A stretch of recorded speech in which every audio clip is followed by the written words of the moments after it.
Bismillah, assalamualaikum warahmatullahi wabarakatuh. Alhamdulillah, salatu wassalamu ala rasulillah wa ala alihi wa sahbihi wa sallama taslima.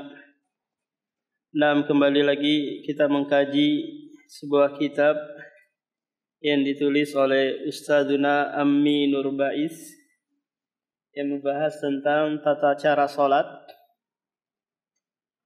tafsir salat dan yang lainnya. Karena ini sangat kita butuhkan, karena ini adalah ibadah yang berkaitan dengan kehidupan kita. Siang malam kita melaksanakannya, maka sepantasnya lah kita memaknai, memahami apa yang kita lakukan. Silakan Ummahat dibuka halaman 8 yang berjudul tentang 5 catatan tentang khusyuk dalam sholat. Sebagaimana kita ketahui bahwa khusyuk adalah ketenangan jiwa dan anggota badan dalam melaksanakan sholat. Kata penulis, Bismillah wassalatu wassalamu ala rasulillah wa ba'du.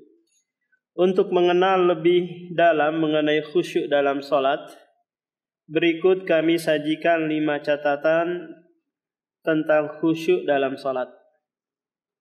Yang pertama, khusyuk dalam Al-Quran. Allah Ta'ala banyak memuji orang-orang yang khusyuk ketika salat. Di antaranya firman Allah di surah Al-Mu'minun, Qad aflahal mu'minuna alladzina hum fi salatihim khashi'un. Sungguh beruntung orang-orang yang beriman, yaitu orang-orang yang merasa khusyuk dalam salatnya. Ayat ini turun setelah hampir 13 tahun Allah Subhanahu wa ta'ala menunggu khusyuknya para sahabat. Pada ayat sebelumnya yang pernah kita baca, yaitu di surah Al-Hadid ayat 16, Alam ya'ni lilladzina amanu an takhsha'a qulubuhum li dzikrillah. Belumkah datang waktunya orang-orang beriman itu khusyuk dalam beribadah? Ayat ini 4 tahun turun setelah apa? Setelah mereka masuk ke dalam Islam. Nah, kemudian Allah menanti cukup lama agar orang-orang yang beriman itu khusyuk di dalam salat mereka.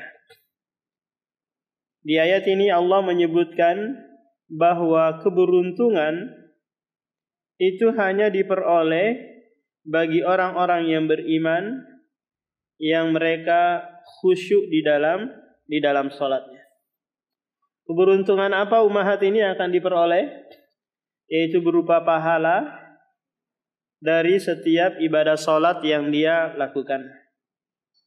Menunjukkan bahwa pahala salat itu terikat erat dengan apa? Dengan kekhusyuan di dalam salat.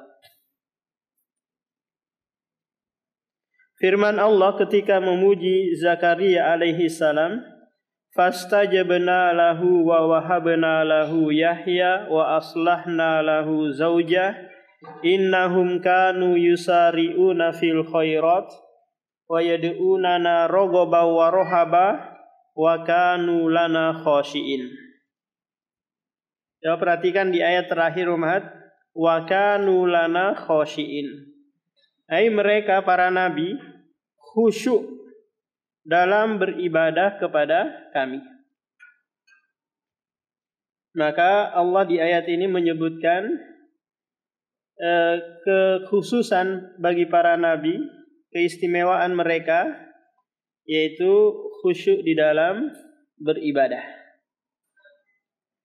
Adanya banyak pujian bagi orang-orang yang khusyuk ketika sholat menunjukkan celaan bagi mereka yang tidak khusyuk ketika sholat. Ini namanya mafhum mukhalafah.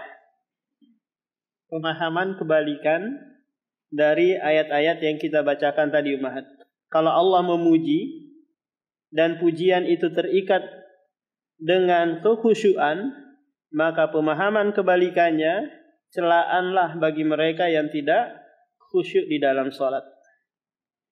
Sehingga orang yang salat dituntut untuk fokus pikirannya dengan salatnya agar bisa khusyuk dalam salat. Untuk fokus memikirkan bacaan, gerakan, kandungan zikir yang dibaca Umahat, maka sebelumnya sebelum salat usahakan perkara-perkara duniawi diputus dulu sesaat. Kalau sekiranya ada urusan yang belum selesai, selesaikan dulu. Paham? Ketika Umahat lagi masak rendang di dapur, selesaikan dulu masak rendangnya. Ketika suami ada hajat, selesaikan dulu hajatnya, baru apa? Baru melaksanakan sholat. Karena ini apa? Memutus celah agar kita apa? Tetap khusyuk di dalam sholat. Selanjutnya, ulama berbeda pendapat mengenai hukum khusyuk dalam sholat. Hukum akan melahirkan nanti konsekuensi. Kalau nanti hukumnya wajib, berarti kalau tidak khusyuk, sholatnya apa Umahat? Batal.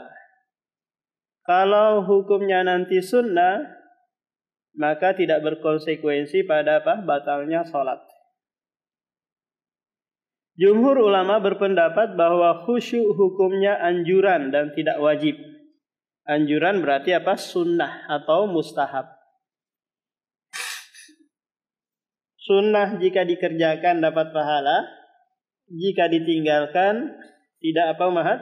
Tidak berdosa. Status khusyuk dalam sholat adalah penyempurna sholat. Alasan ulama yang berpendapat bahwa khusyuk hukumnya sunnah atau mustahab saja. Orang yang sholat sambil memikirkan dunia, status sholatnya sah. Kenapa Umahat kita memikirkan dunia? Karena kita diingatkan oleh syaitan luka. Syaitan yang bernama luka memberikan was-was, mengingatkan perkara dunia kita. Selama dia masih sadar terhadap sholatnya, dia masih tahu bacaannya, gerakannya dan yang lainnya. Sadar dalam arti dia tahu urutan-urutan gerakan dan apa yang dia baca di masing-masing gerakan. Kalaupun kita nanti sampai sahwu, lupa yang tidak disengaja Umahat, maka ada konsekuensinya kan? Yaitu sujud sahwi setelah atau sebelum salam. Menunjukkan bahwa syariat tidak memberikan penekanan kepada sesuatu yang kita tidak bisa terhindar darinya. Apa itu Umahat? Kita tidak bisa terhindar mengingat sesuatu kan? Nggak mungkin kita tidak teringat sesuatu. Rufi'atil qalam nanti. Kita tidak diwajibkan sholat nanti kalau nggak mengingat sesuatu. Kenapa? Karena akal kita hilang.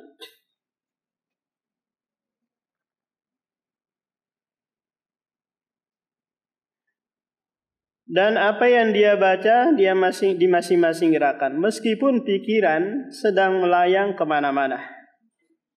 Ini sesuatu yang tidak bisa kita hindari Umahat. Kita memikirkan sesuatu, melayang-layang pikiran kita.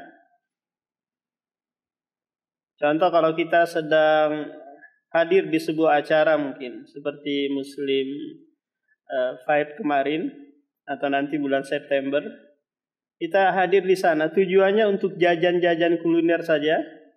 Datang waktu sholat, kita teringat, saya belum sempat beli nasi kebuli ini dan seterusnya. Akhirnya apa Umahat? Kita terbayang-bayang, kehabisan nanti ini. Maka ya sudah, tetap menegakkan sholat dalam kondisi seperti itu.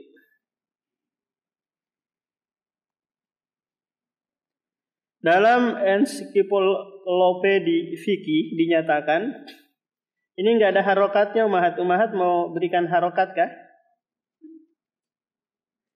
Ikhtalafal fuqaha'u fi hukmil khusyu'i fi shalah. Ikhtalafa al-fuqaha'u fi hukmil khusyu'i fi shalah. Nggak mau diharokatin umat. Nah, coba kita pelan-pelan. Ikhtalafa al-fuqaha'u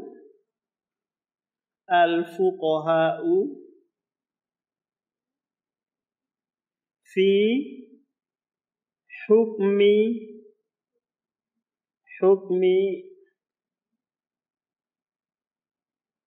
al-khusyu'i fi sholati.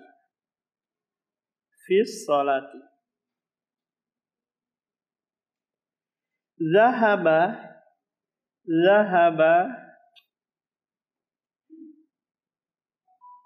jumhuru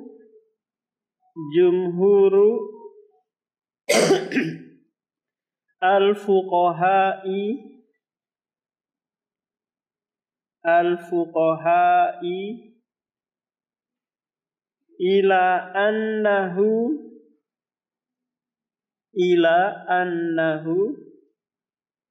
sunnatun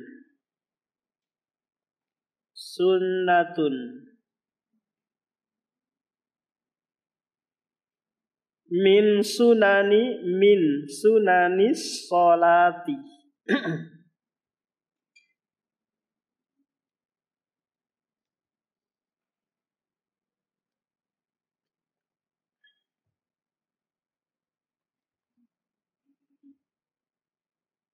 Bidalili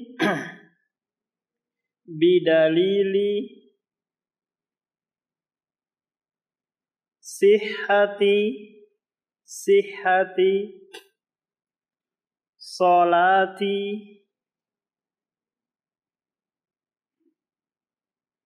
man yufakkiru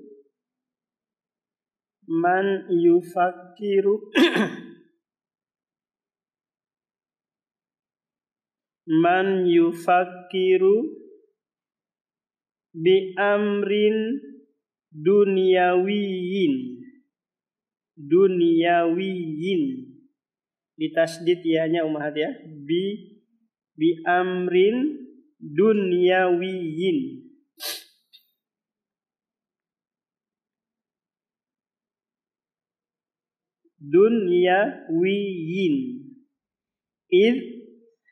Id disukunkan dalnya. Id lam yakulu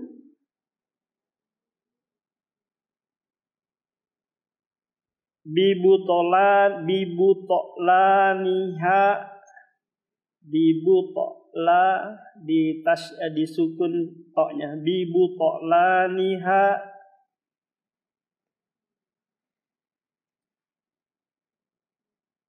idza kana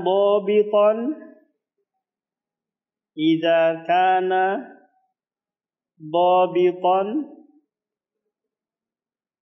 af'alaha.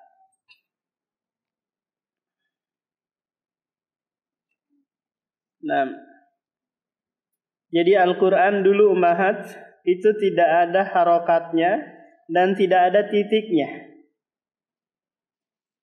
Al-Quran dulu itu tidak ada umahat, tidak ada harokatnya dan tidak ada titiknya.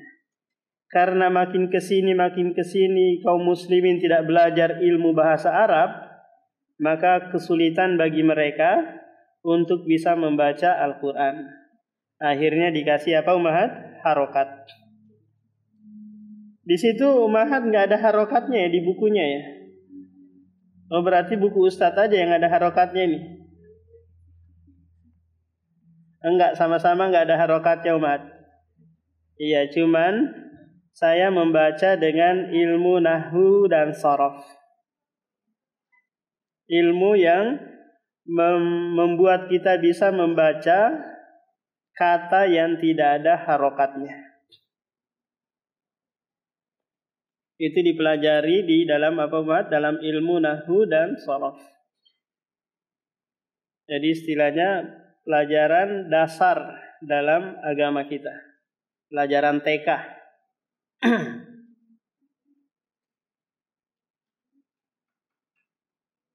Ulama berpendapat mengenai hukum khusyuk dalam salat. Jumhur ulama berpendapat bahwa khusyuk termasuk salah satu sunnah salat. Dengan dalil orang yang berpikir masalah dunia ketika salat statusnya salatnya sah. Karena Nabi pun nanti memikirkan perkara dunia. Karena mereka tidak menganggap batalnya salat seseorang selama dia masih sadar dengan gerakan salatnya. Berarti kalau dia tidak sadar umahat, tidak sadar ini rakaat berapa sudah ya, berarti dia tidak dianggap salat, batal salatnya. Karena tujuan salat itu umahat adalah aqimis sholata lidzikri. Tegakkanlah salat untuk mengingatku. Kalau Anda tidak mengingat, maka tidak ada salat. Lanjut keterangan. Wa dhahaba ba'du fuqaha'i kulli. Silakan umat diharokatin. Wa dhahaba ba'du fuqaha'i kulli wa dhahaba ba'du fuqaha'i kullin minal hanafiyati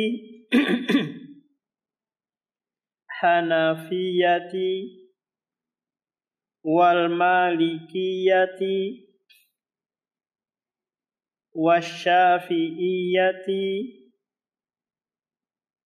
wal malikiyati wasyafi'iyati wal hanabilati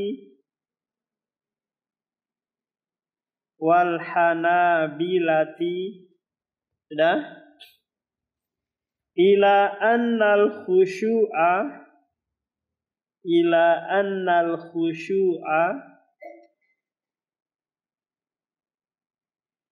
lazimun min lawazimis salati. Lazimun min lawazimis salati.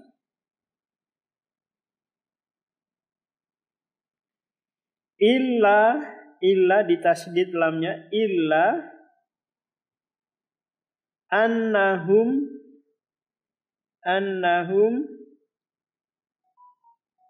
ikhtalafu fihi.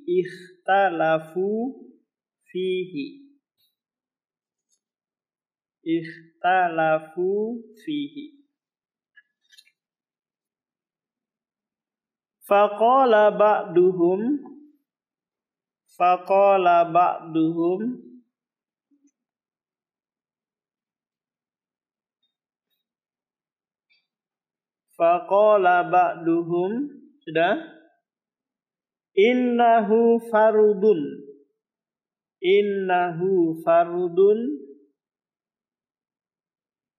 min faraidis salati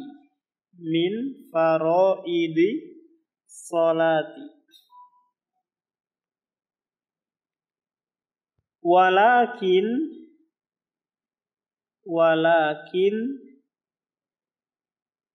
la tubtilus salata,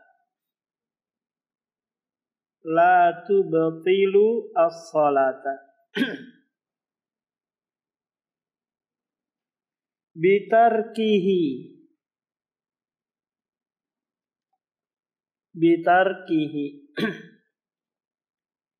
li'annahu ma'fuun anhu.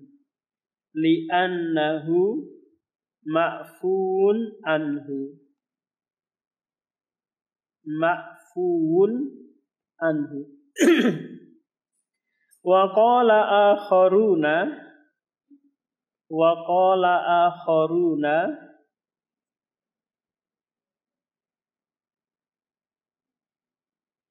innahu farudun tubtilus salata. innahu fardun tubtilu sholatah.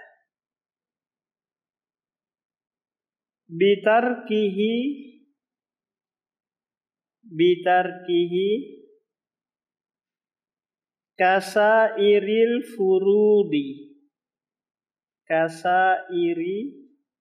al furudi.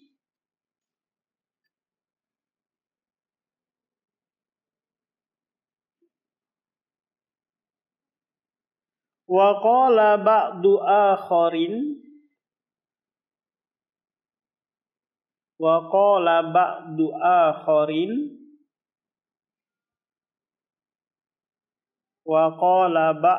akharin minhum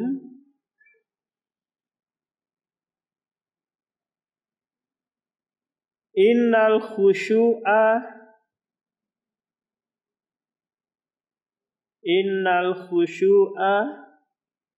syartun li sihhatis salati.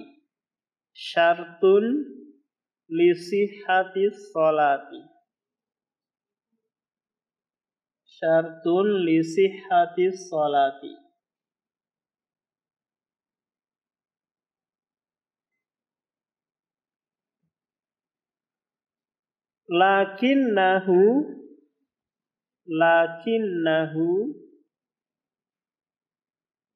fi juz'in minha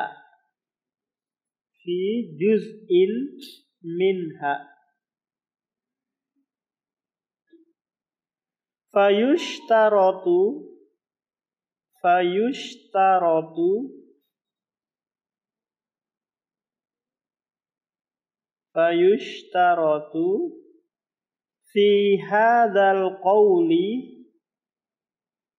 fi hadzal qawli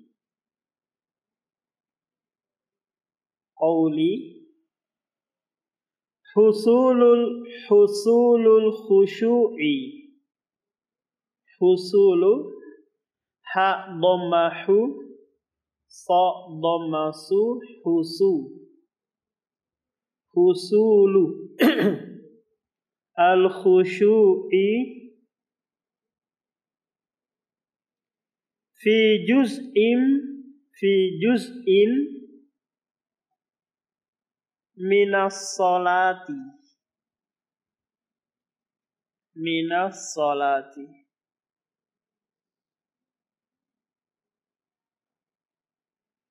Wa inintafa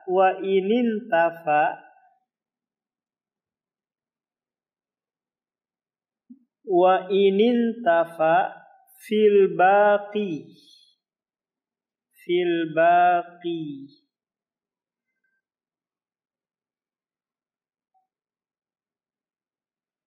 wa ba'du ashabi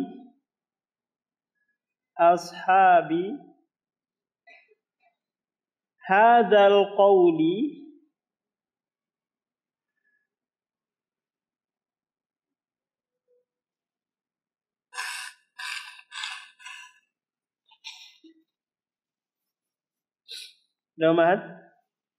wa ba'du ashabi hadzal qawli haddada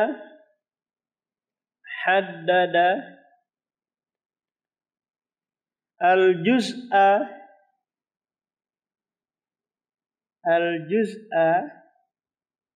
alladhi yajibu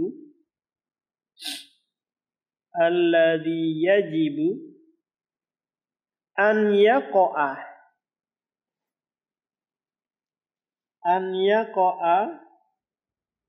fihi al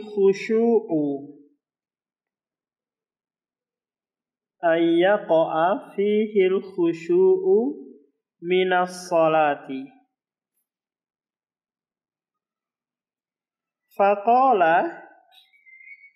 Faqala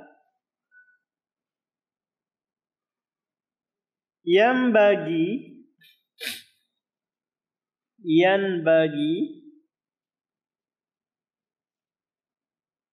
an yakuna an yakuna inda takbiratil ihrami. Takbirati al-ihrami.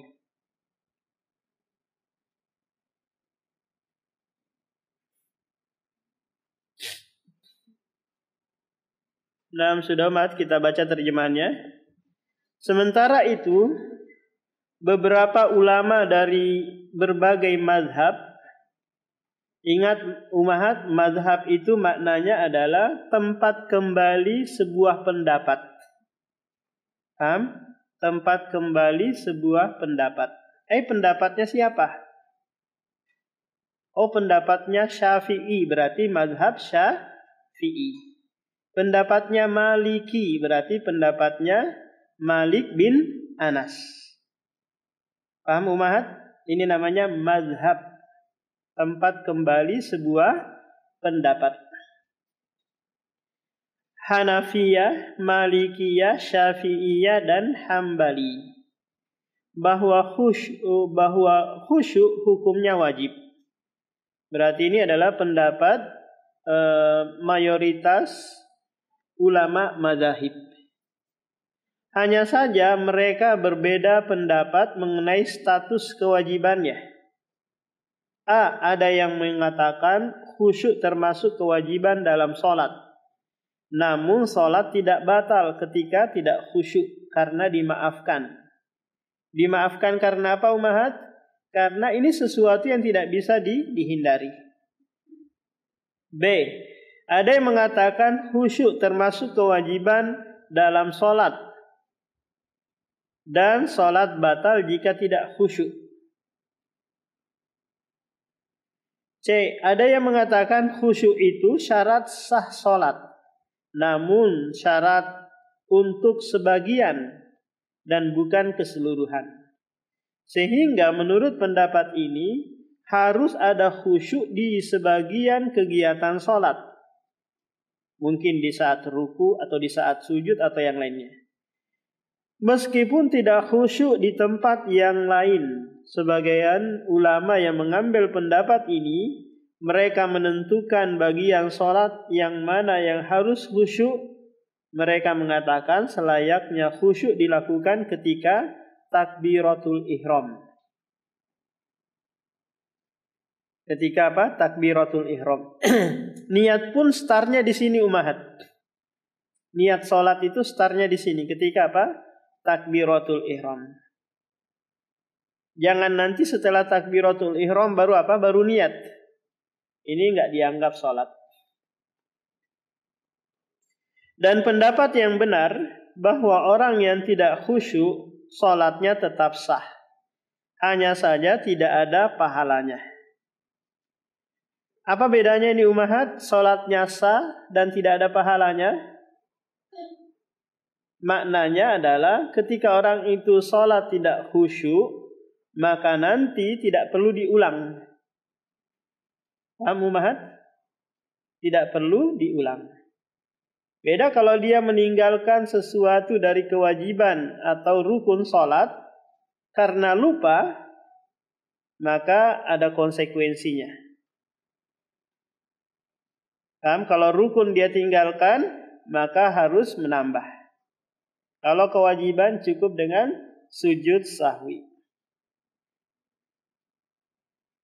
Terdapat beberapa dalil yang menunjukkan bahwa dalam sholat terkadang orang memikirkan sesuatu di luar sholat dan statusnya sholatnya sah. Di antaranya hadis Jabir. Beliau bercerita, ishtaka Rasulullah sallallahu alaihi wasallam fa shallaina wara'ahu wa huwa qa'idun wa Abu Bakrin yusmi'un nasa takbirahu faltafata ilaina wa fara'ana qiyaman fa asyara ilaina fa aqadna fa shallaina bi salatihi qu'udan. Hadis ini Jabir menceritakan ketika Rasulullah pernah jatuh dari tunggangannya, akhirnya apa? Tidak bisa sholat kecuali di rumah. Lantas Rasulullah sholat dalam keadaan duduk. Sementara sahabat yang lain Ummahat sholat dalam keadaan berdiri. Kok Rasulullah tahu nih mereka sholat dalam keadaan berdiri di belakang? Rasulullah itu punya kelebihan, Ummahat bisa melihat sesuatu yang ada di belakangnya. Paham? Nah, kemudian di tengah sholat Rasulullah memberikan isyarat dengan kepalanya agar mereka itu berdiri. Kenapa? Karena tidak mengikuti imam. Sementara mengikuti imam itu adalah hukumnya wajib. Akhirnya mereka Ummahat duduk.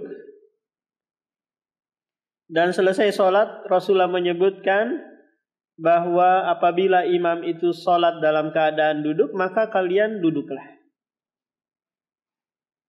Nabi SAW berisyarat ketika sholat menunjukkan bahwa ada bagian dari sholat beliau yang tidak khusyuk. Apa itu Ummahat? Yaitu memikirkan kondisi makmum di belakang. Dari hadis Sahal bin Hanzalah, beliau bercerita ketika peristiwa sebelum perang Hunain bahwa Nabi SAW mengutus seseorang untuk berjaga malam di sebuah lembah, memperhatikan keadaan sasaran. Menjelang subuh, Nabi SAW selalu bertanya, adakah perkembangan informasi dari penjagaan malam, sampai akhirnya dikumandangkan iqamah sholat subuh. Sahal bin Hanzalah menegaskan, faja'ala Rasulullah sallallahu alaihi wasallam yusalli wa huwa yaltafitu ila sya'bi hatta idza qada salatahu wa sallamahu. Pak Nabi memperhatikan, menoleh ke arah lembah tersebut padahal dia dalam keadaan salat. Ini menunjukkan bahwa terkadang beliau tidak khusyuk dalam sebagian salatnya. C. Hadis dari Uqbah bin Amir bahwa beliau pernah sholat di belakang Nabi Sallallahu Alaihi Wasallam. Tiba-tiba seusai salam, Rasulullah langsung bergegas pulang tanpa zikir sampai melangkahi pundak sebagian makmum. Setelah itu beliau balik lagi ke masjid dan mengatakan, "Dzakartu syai'an min tibrin indana fakarihtu ayyah bisani fa amartu bi kismatihi." Tadi saya teringat ada seonggok emas di rumah. Saya tidak ingin emas itu jadi pikiranku di dalam sholat. Maka aku pun pulang dan aku perintahkan untuk segera dibagikan. Beliau kepikiran emas itu sejak beliau masih sholat. Sehingga sholat tidak batal disebabkan amalan hati memikirkan perkara dunia. Dan masih banyak lagi dalil lainnya seperti Nabi SAW pernah sholat dan beliau berniat untuk memanjangkannya, namun beliau mendengar ada bayi yang menangis. Kemudian beliau mempercepat sholatnya karena takut memberatkan ibu si bayi tersebut. Demikian pula beliau pernah sholat di rumah, kemudian Aisyah datang dan beliau bukakan pintunya. Karena kalau tidak dibuka pintunya Ummahat, maka suara ketukan, suara salam akan terus terdengarkan. Maka Rasulullah bergerak untuk membukakan pintu. Kalau sekiranya Rasulullah khusyuknya full di sini, maka enggak sempat lagi terpikir membuka pintu. Termasuk beliau sholat sambil menggendong cucunya Umamah, putri dari Zainab. Hanya saja unsur khusyuk harus ada dalam sholat yang dikerjakan seseorang. Sehingga jika ada orang yang sholat dan tidak khusyuk sama sekali, maka sholatnya batal. Dalam hadis dari Aisyah radhiyallahu anha, beliau mendengar Nabi sallallahu alaihi wasallam bersabda, "La yusalla bihadaratit ta'ami wala wa huwa yudafi'uhul akhbasani."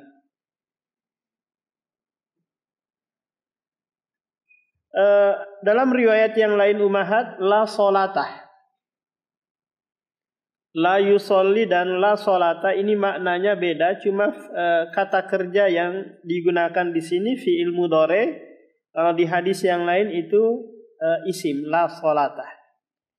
Para ulama berselisih ummahat ketika ada huruf la nafi, apakah ini memberikan makna penafian keberadaan ataukah penafian kesempurnaan? Contoh la solata. Apakah ini tidak ada solat ataukah tidak sempurna solat? Nah, mereka yang mengatakan bahwa khusyuk itu bukan wajib, maka mengarahkan la solata ini bermakna apa ummahat? Tidak sempurna solat. Kalau dia tetap melaksanakan solat berarti apa? Solatnya sah, cuma apa? Kurang sempurna. Mereka yang mengatakan bahwa khusyuk itu wajib, maka mengarahkan makna la di sini ummahat, maknanya adalah la wujudas shalah, tidak sah atau tidak ada salat dengan dihadirkan makanan atau dia sedang menahan hadas. Apakah itu BAB atau BAK? Nanti dari dua hal ini ummahat bisa dikiaskan kepada yang lain, yang itu nanti bisa mengurangi kekhusyuan. Apa kira-kira ummahat? Yang kita sangat berhajat dengannya, mungkin suami atau istri kepengen berhubungan badan, maka diselesaikan dulu. Karena ini pasti akan mengganggu kekhusyuan. Atau sedang marah-marah nih, tumpahkan dulu amarahnya. Baru apa? Baru sholat. Apalagi kira-kira ummahat? Sedang masak, ya selesaikan dulu masaknya. Karena kalau ditinggal nanti bisa gosong mungkin, atau bisa kebakaran. Selesaikan dulu baru sholat.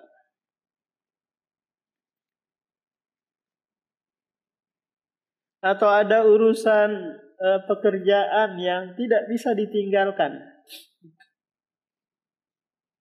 maka selesaikan dulu pekerjaannya. Menahan dua hadas maknanya adalah menahan hadas yang keluar dari jalur depan, yaitu kencing. Dari jalur belakang berarti apa ummahat? BAB. Dalam kondisi sangat lapar, ingin makan yang sudah disajikan atau kondisinya kebelet. Kalau makanannya belum dihidangkan ummahat, baru dimasak di kompor, maka si suami jangan nunggu-nunggu. Segera dulu melaksanakan apa? Sholat. Makanannya sekarang sudah disajikan, tapi si suami sudah jajan di luar, maka ini juga tidak mengurangi apa ummahat? Kekhusyuan, karena tidak terlalu berselera. Atau kondisi kebelet, ingin buang air atau angin, jika tetap dipaksa sholat, maka tidak akan khusyuk sama sekali. Ini yang membuat sholat dikerjakan tanpa ada unsur khusyuk, dan itulah batalnya sholat. Kalau dia kepikiran terus, maka akan batal sholatnya.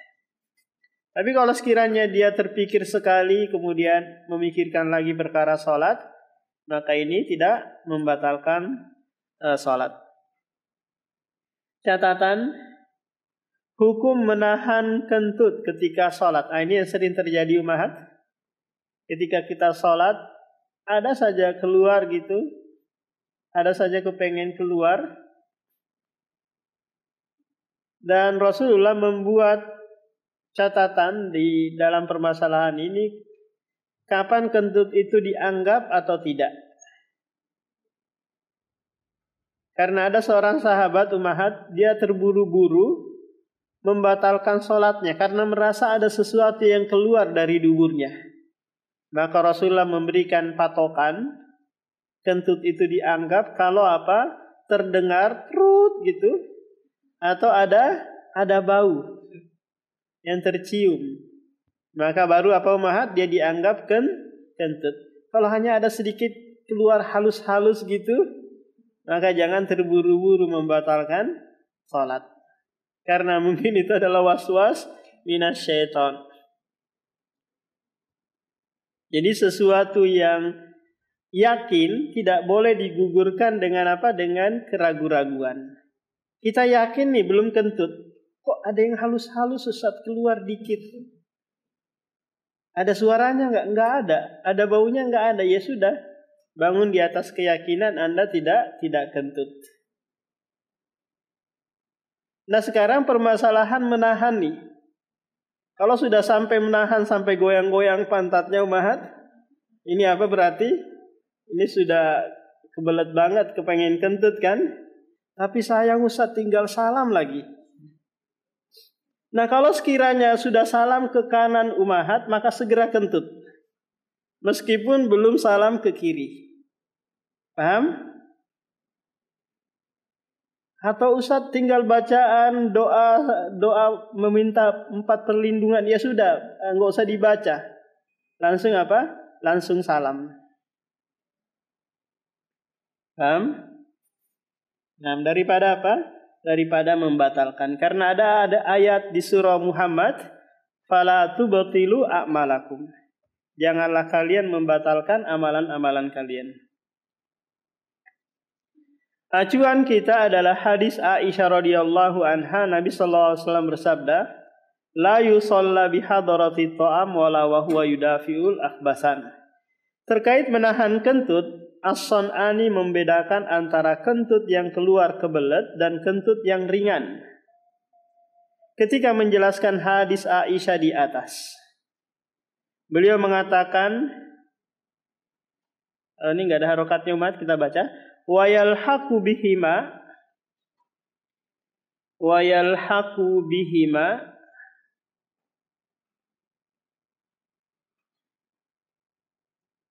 sudah umat? Wa yalhaqu bihima mudafa'atar rihi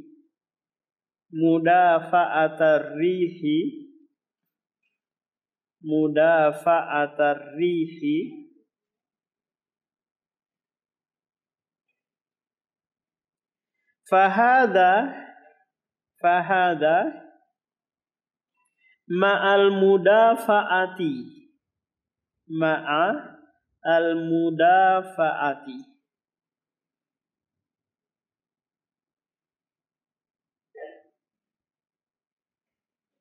wa amma idza kana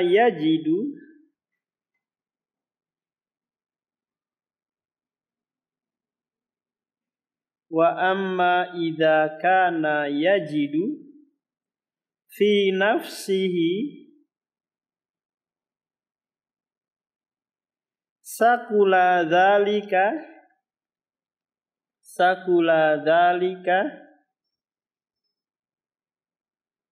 wa laysa hunaka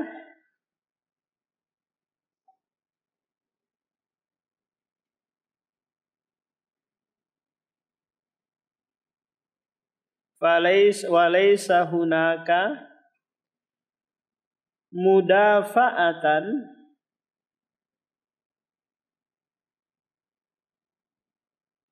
fala nahyun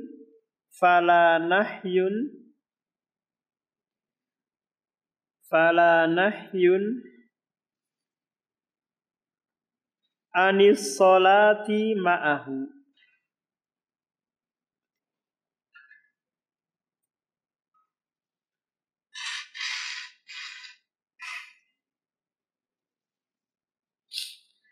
Kata Son'ani ini adalah ulama Yaman.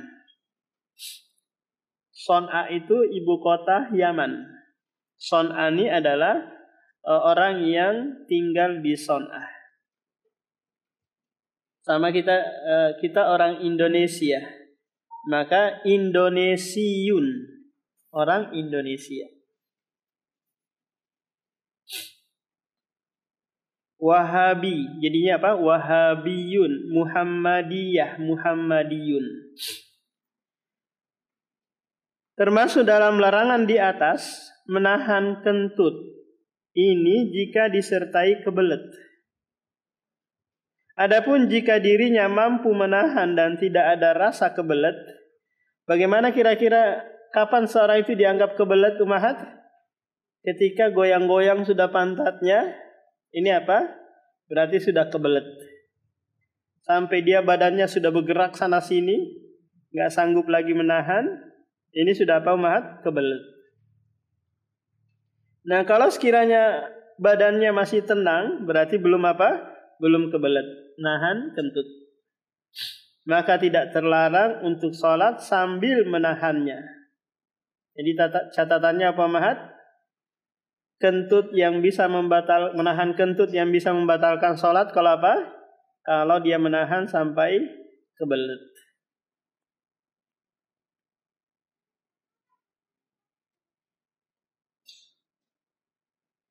Yang kedua, catatan yang kedua mengenai khusyuk, yaitu antara khusyuk orang mukmin dan khusyuk orang munafik. Jadi orang munafik ternyata umahat sholat juga. Khusyuk juga mereka dalam sholat. Tapi khusyuk orang munafik itu pada zahirnya. Di batinnya mereka tidak khusyuk. Orang mukmin khusyuknya di zahir dan batin.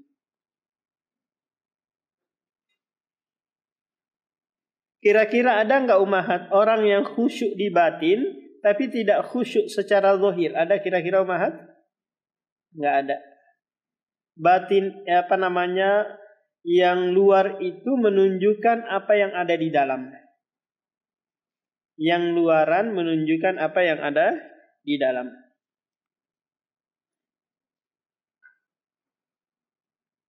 Di antara fenomena yang terjadi di tengah masyarakat, di tengah para penganut sufi,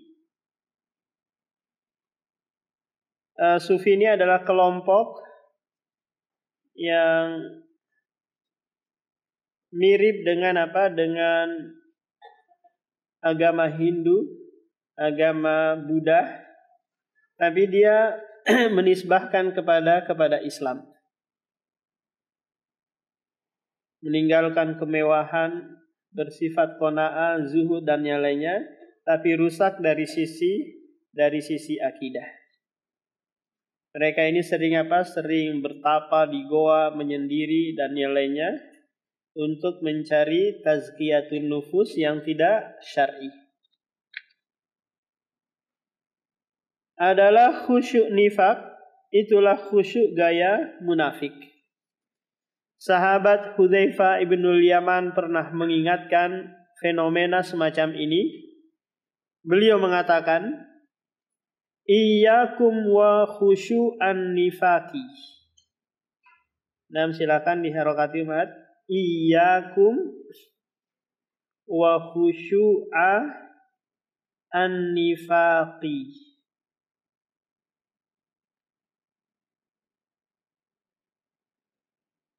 Faqila lahu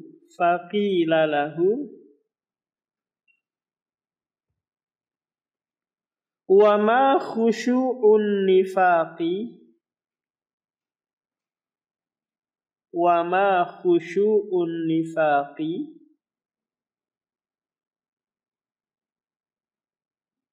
Kalau mau dikasih tanda tanya di situ, Mat, tanda tanya. Wa ma khusyu'un nifaqi, tanda tanya. Kemudian jawabannya qala antara al jasada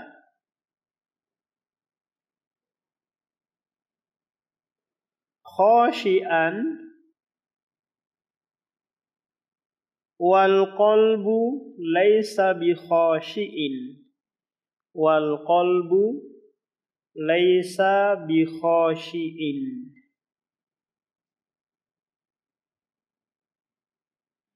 Wal qalbu laisa bi khashiin. Kata Hudzaifah, hati-hatilah kalian terhadap khusyuk nifak. Kemudian ada yang bertanya kepada beliau, apa itu khusyuk nifak? Beliau berkata, engkau melihat jasadnya khusyuk, tenang gitu, sementara hatinya tidak khusyuk. Hatinya, pikirannya kemana-mana, tapi jasadnya tenang. Maka ini adalah khusyuk nifak. Sesuatu yang ada di luar berbeda dengan apa yang ada di dalam. Khusyuk nifak adalah khusyuk yang dibuat-buat. Sementara batinnya tidak menunjukkan rasa khusyuk. Sementara khusyuk iman adalah khusyuk yang timbul karena pengagungan hamba kepada Allah. Sehingga hatinya dipenuhi rasa takut dan malu di hadapan Allah Subhanahu wa taala. Maka sejatinya ini adalah khusyuknya orang-orang yang beriman. Ibnul Qayyim menjelaskan perbedaan antara khusyuk karena iman dan khusyuk karena munafik. Kata beliau, wal farqu baina khusyu'il imani wal farqu baina khusyu'i al-imani wa khusyu'in nifaqi wa khusyu'i an-nifaqi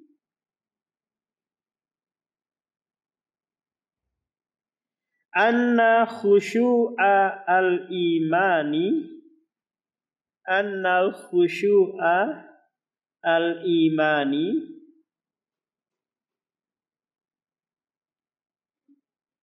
sudah umat, huwa khusyu'ul qalbi,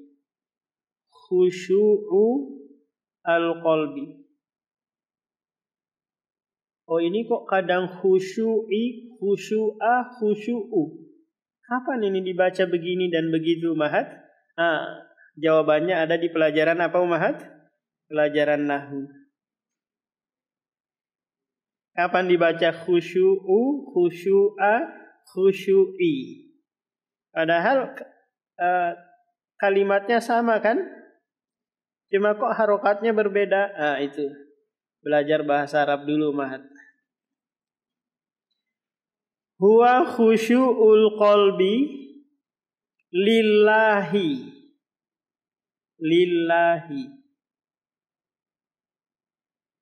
bitta'zimi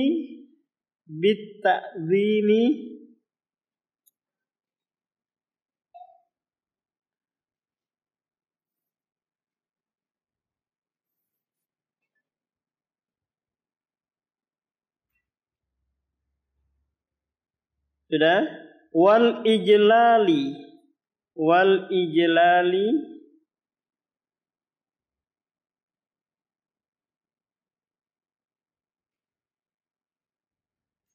wal waqari wal mahabati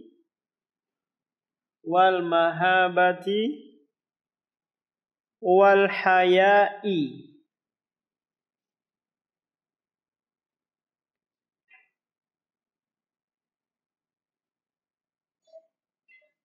Fayan kasiru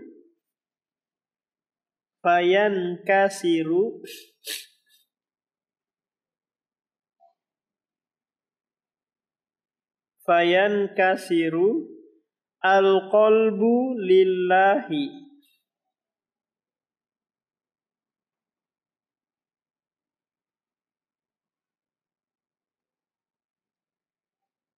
kasrotan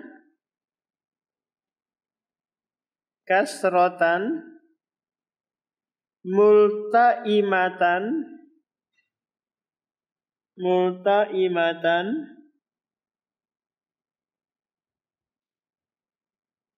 minal wajali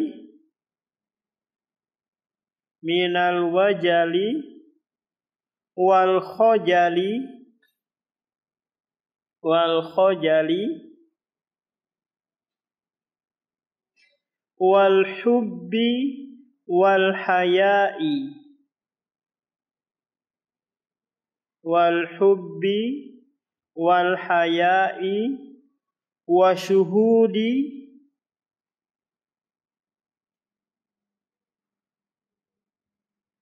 ni'ami. Kalau dibaca na'am umahat artinya iya. Kalau dibaca ni'ami maknanya adalah kenikmatan-kenikmatan. Ni'amillahi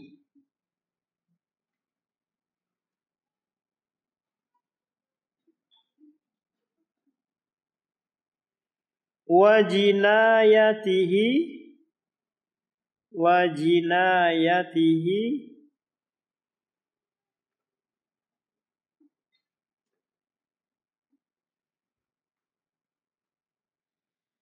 huwa fayakhsha'ul qalbu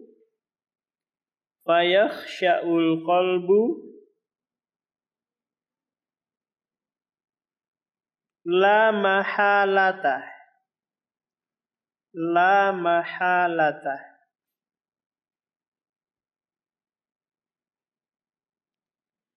fayattabi'uhu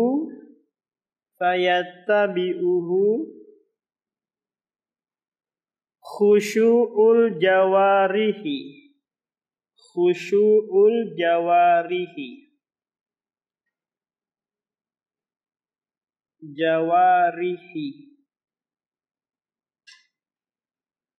wa amma khushu'un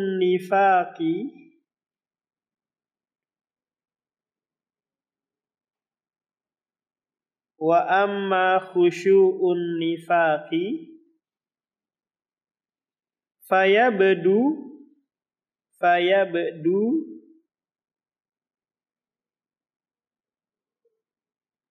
alal jawarihi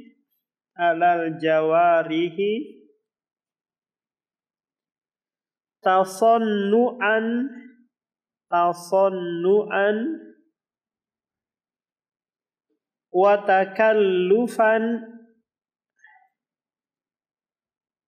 wa takallufan wal qalbu ghairu khashi'in.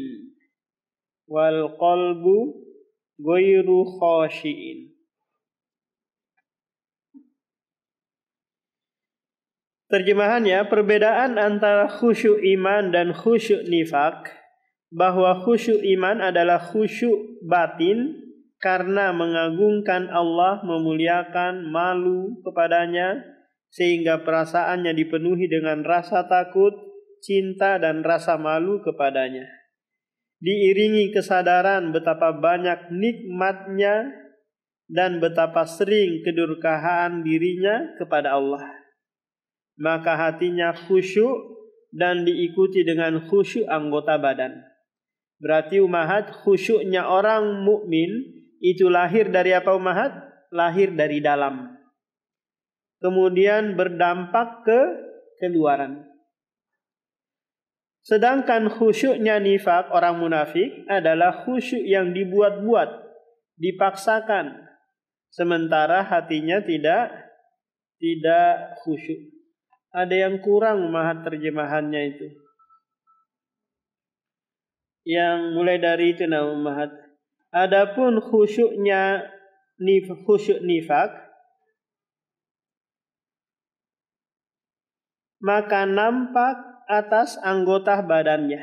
Itu yang kurang umahat terjemahannya. Maka khusyuk nifak adalah nampak pada anggota badan.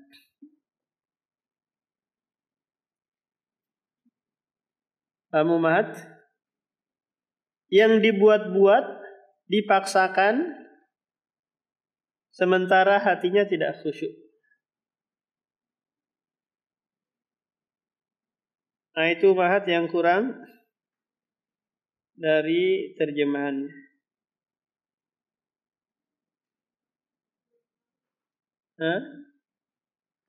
Kita ulangin, wa amma khusyu'un nifaq, adapun khusyuk nifaq maka nampak pada anggota badan saja.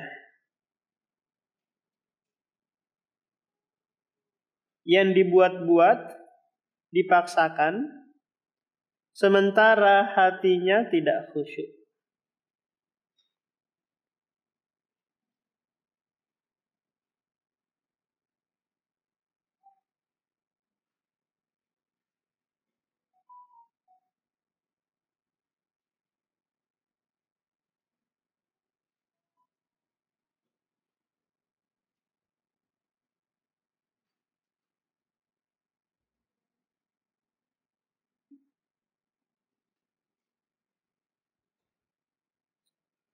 Nah, kita cukupkan umat. Kita beralih ke sesi tanya jawab.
Nah, apa hukumnya mengakhirkan sholat tahajud karena pertimbangan takut apa umat tidur lagi terus bangunnya jam 7 pagi ya? Nah, maka boleh mengakhirkan, dan itu yang lebih afdol umat, karena di situ turun Allah di akhir sepertiga malam terakhir ya. Paham? Itu lebih afdol. Tapi kalau sekiranya bisa dikerjakan di awal atau di tengah, kemudian tidur, kemudian bangun lagi untuk sholat, kemudian tidur lagi, itu lebih bagus.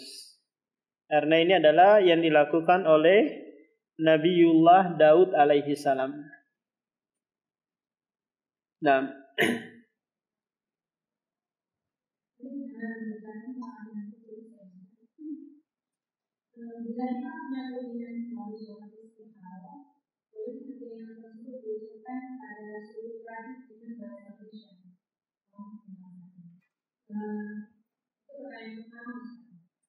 sebentar dulu, satu-satu dulu. Tadi dia salat istikharah. Nanti setelah itu berdoa. Tapi kalau sekiranya dia mau berdoa di saat sujud terakhir juga boleh. Tapi kalau itu sangat panjang ya. Karena dia baca dulu kan, kemudian minta dipilihkan antara dua hal. Maka kalau bisa diucapkan, dipanjatkan doa tersebut setelah sholat. Setelah sholat. Biar nggak terlalu lama sujud. Dan itu nanti sangat memberatkan, apalagi kalau fisiknya, badannya gemuk, kasihan kan, kelamaan nunduk. Nah,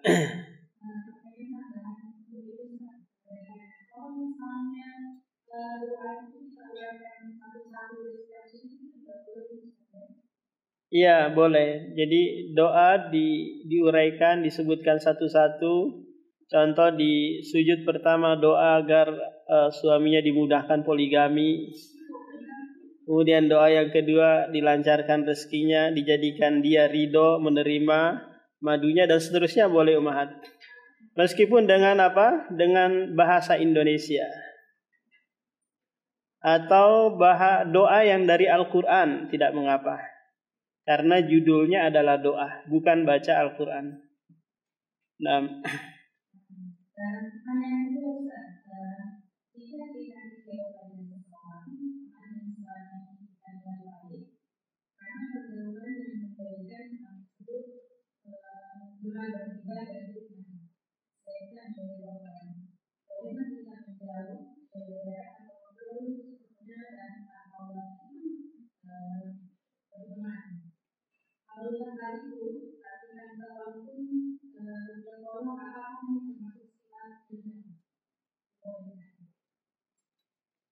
Nah, untuk membantu dia untuk tidak melakukan kezaliman yang kedua kali kepada kita dan yang lainnya, maka boleh kita mengambil sikap menjauhi kalau ada manfaatnya, kalau ada maslahatnya. Tapi kalau ternyata kita menjauhi dia tambah menjadi-jadi gitu, maka sebaiknya kita dekati dalam rangka islah, perbaikan untuk dia. Sebagai bentuk bukti cinta kita kepada dia, menginginkan dia kebaikan. Jadi dilihat ditimbang ummahat antara maslahat dan mudaratnya. Nah, kalau sekiranya bisa menahan agar agar tidak merasa dizalimi gitu, terbayang-bayang terus kezalimannya, maka ya sudah dijauhi. Kalau sekiranya saya tagaful kok, anggap aja nggak ada angin lalu saja, semua saya biasa itu seperti ini, ya sudah, berarti lebih baik dia mendekat untuk memperbaiki temannya tadi. Jadi ditimbang antara maslahat dan mudarat.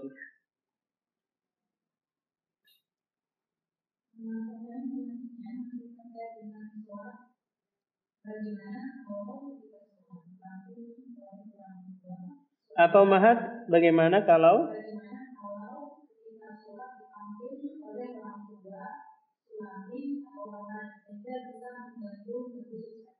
dilihat kalau sekiranya sholatnya sholat sunnah, terus dipanggil oleh suami atau dipanggil oleh ibu atau bapak, maka batalkan sholatnya, penuhi panggilan suami. Tapi kalau sekiranya itu sholat wajib, maka lanjutkan, nggak usah hirokan. Karena perintah Allah, kewajiban Allah lebih didahulukan daripada kewajiban kepada suami atau ke orang tua. Nah, kalau sekiranya itu orang lain yang memanggil kita, maka dicuekin aja, nggak usah diurusin. Toh juga memenuhi seruannya bukan perkara sunnah, wala perkara wajib. Tapi kalau sekiranya tukang kredit yang memanggil ummahat, tukang kredit, pura-pura aja nggak dengar Ustaz, takut dimintai lagi. Apalagi bank keliling itu ummahat, orang Batak itu. Nah, rentenir keliling itu yang suka nagi-nagi 50.000, 100.000 per hari. Jadi dilihat ummahat ya, kalau sekiranya yang manggil suami, maka si istri wajib mendatanginya dan membatalkan sholat sunnahnya. Tapi kalau sekiranya sholat wajib, maka enggak. Selesaikan dulu baru datangi suami. Nah, biasanya kalau sholat itu kita bisa diulang ya.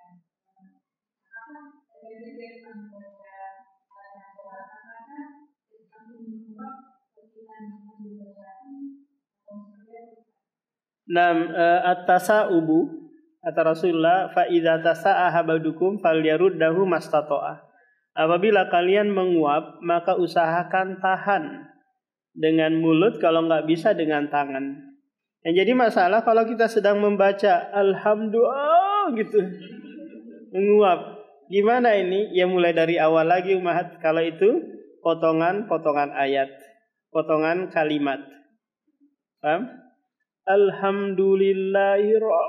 Menguap dia. Maka selesaikan dulu menguapnya, terus lanjut lagi ayatnya. Kalau dia di tengah kata, maka mulai dari awal kata. Ummahat.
Nah, jadi praktek perdukunan, apakah itu pengobatan ataukah sihir ataukah pelet, macam-macam lah. Itu semua biisti'anatil jin, dengan memohon bantuan kepada jin. Semakin banyak yang dipersembahkan kemaksiatan kepada jin, maka semakin banyak pula bantuan yang dia berikan. Karena antara dukun dengan jin ada akad umahat, akad jual beli antara pelayanan dengan kemaksiatan. Makanya Allah sebutkan di surah Al-Falaq, nafasati fil uqad.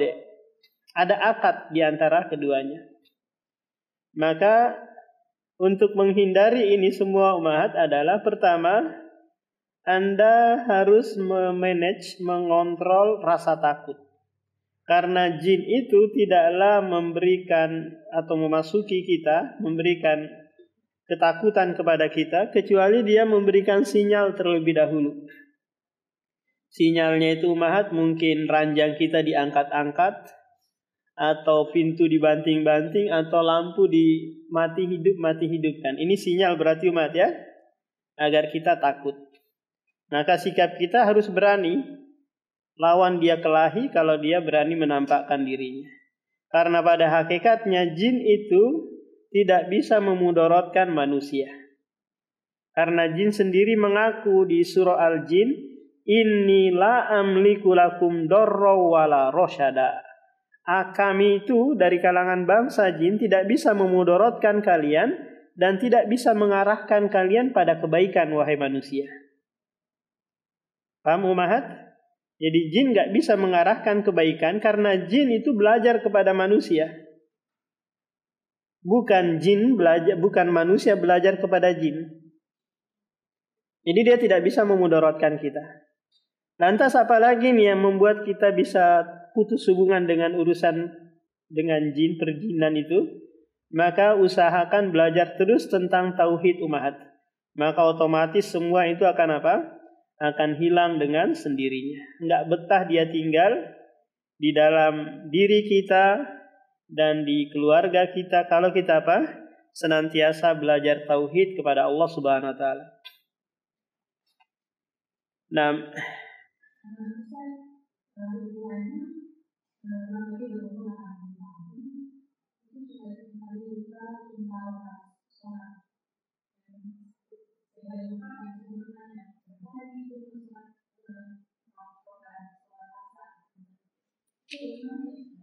Itu berarti dia pikun ya. Nah, pikun. Orang yang pikun itu dia tidak dibebani lagi syariat. Paham? Tidak dibebani lagi syariat, puasa, sholat dan yang lainnya. Karena syariat itu umahat didasari dengan apa? Dengan mengingat sesuatu yang dia lakukan.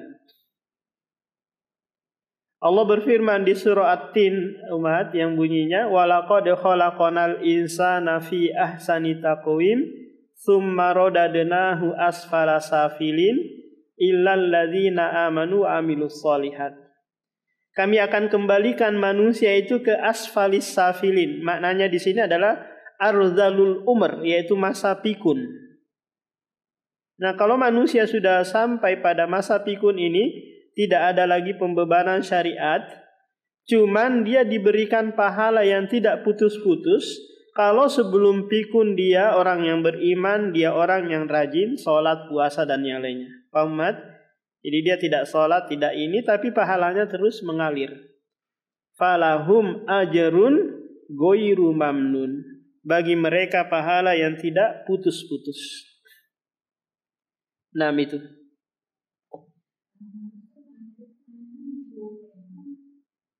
Nah,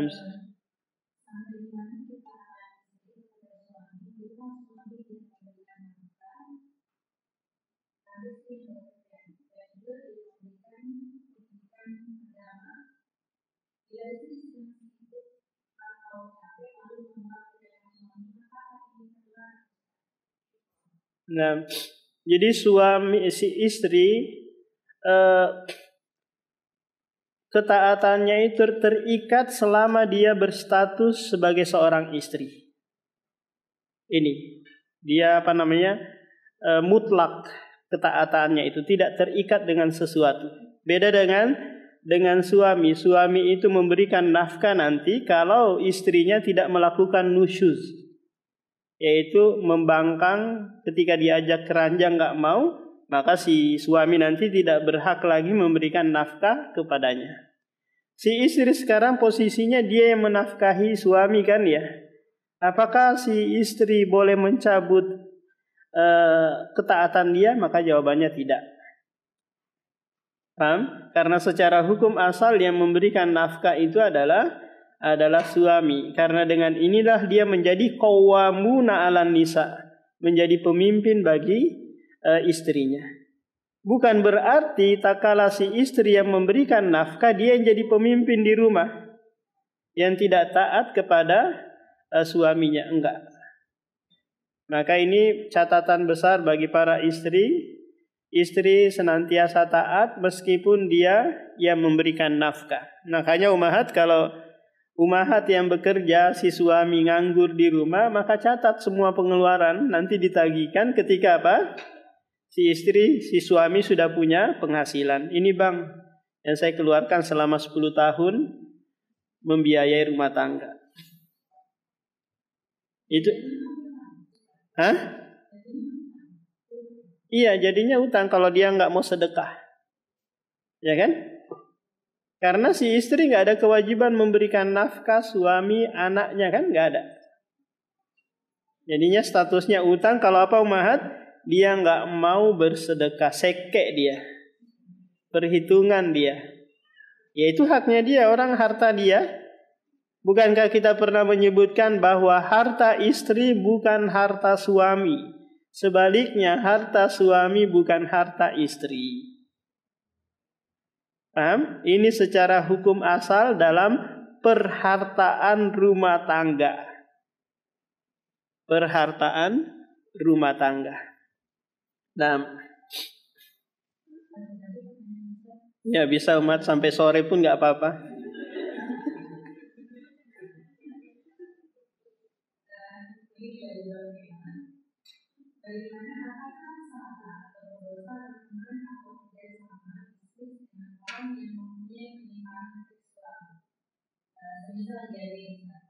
Iya.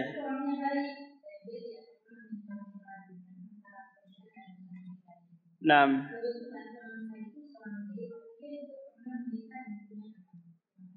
iya.